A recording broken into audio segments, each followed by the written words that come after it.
कभी ऐसा महसूस हुआ है कि जो हम सोचते हैं वो सिर्फ हमारे दिमाग तक ही नहीं रहता। आज हम इसी गहरे सवाल में उतरने वाले हैं कि कैसे हमारे मन के विचार एक एनर्जी की तरह दूसरों तक पहुंचते हैं और उन्हें और हमें दोनों को प्रभावित करते हैं। तो चलिए सबसे पहले इसी सीधे सवाल से शुरू करते हैं। क्या ये सच में मुमकिन है कि जो कुछ भी हमारे मन में चल रहा है उसका असर किसी दूसरे इंसान पर हो सकता है, भले ही वो हमसे मीलों दूर क्यों ना हो? तो चलिए सबसे पहले ये समझते हैं कि विचारों का ये असर काम कैसे करता है। देखिए, हमारे और दूसरों के बीच विचारों की एनर्जी का एक टू वे कनेक्शन होता है, एक अदृश्य लेन देन, जिसे समझना बहुत जरूरी है। तो ये विचार ऊर्जा यानी थॉट एनर्जी आखिर है क्या? इसे ऐसे समझिए, ये विचारों और भावनाओं की एक अदृश्य नदी है। जो विचार हम किसी के लिए अपने मन में लाते हैं वो एक एनर्जी बनकर उन तक पहुंचते हैं, और ठीक वैसे ही दूसरे के मन में हमारे लिए जो विचार आते हैं उनकी एनर्जी भी हम तक पहुंचती है। और सबसे मजेदार बात पता है क्या है? ये कोई वन वे ट्रैफिक नहीं है। ये लेन देन हमेशा दो तरफा होता है। जैसे हमारे विचार उन्हें असर करते हैं, ठीक वैसे ही उनके विचार हम पर असर डालते हैं। ये एक लगातार चलने वाला एक्सचेंज है जो हमारे रिश्तों को या तो मजबूत बनाता है या फिर कमजोर कर देता है।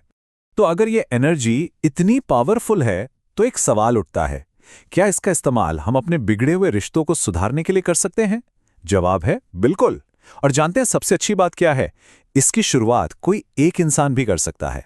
जरा इस आइडिया की गहराई को समझिए।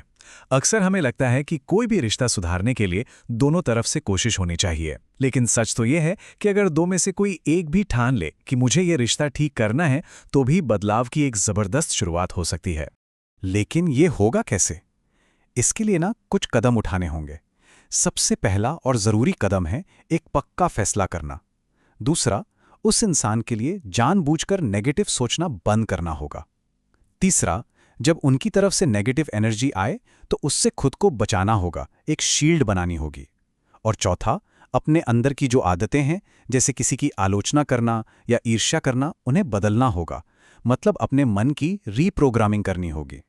हाँ, ये बात माननी पड़ेगी कि ये आसान नहीं है। ये बहुत चैलेंजिंग है, खासकर तब जब सामने से बहुत ज्यादा नेगेटिव एनर्जी आ रही हो। ऐसे में अपने मन को शांत और पॉजिटिव बनाए रखने के लिए लगातार हर पल जागरूक रहने की जरूरत पड़ती है। अच्छा, अब तक तो हमने दो लोगों के रिश्ते की बात की। अब जरा इसी कॉन्सेप्ट को और बड़े लेवल पर देखते हैं।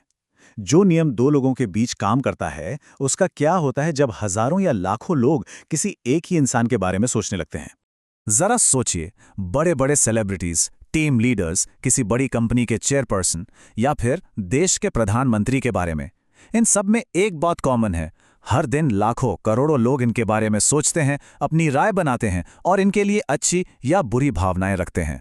देखिए, एक अकेला इंसान और उस पर लाखों करोड़ों अच्छे बुरे विचारों की बौछार हो रही है। हर एक सोच, चाहे वो तारीफ की हो या नफरत की, एक एनर्जी बनकर उस एक इंसान तक पहुंच रही है।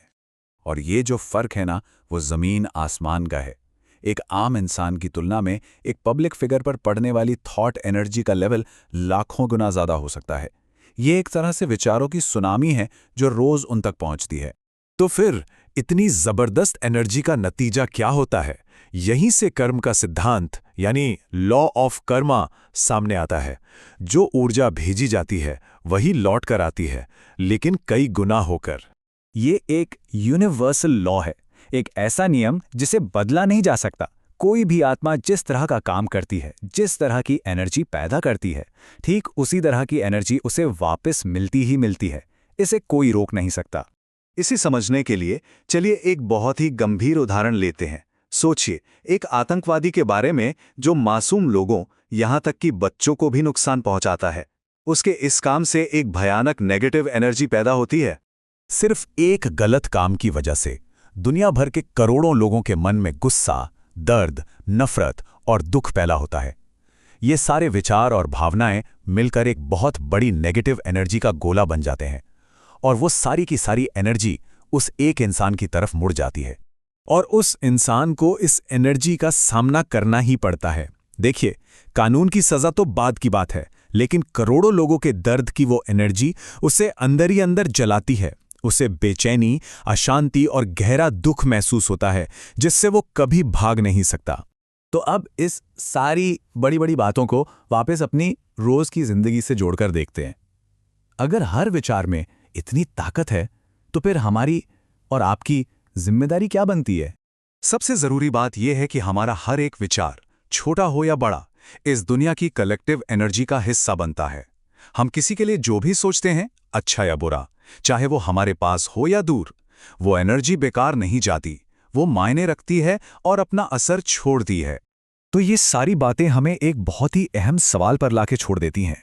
ये जानने के बाद कि हमारे विचारों में इतनी ताकत है, आज हम सब मिलकर कौन सी ऊर्जा बनाने और फैलाने का चुनाव करेंगे।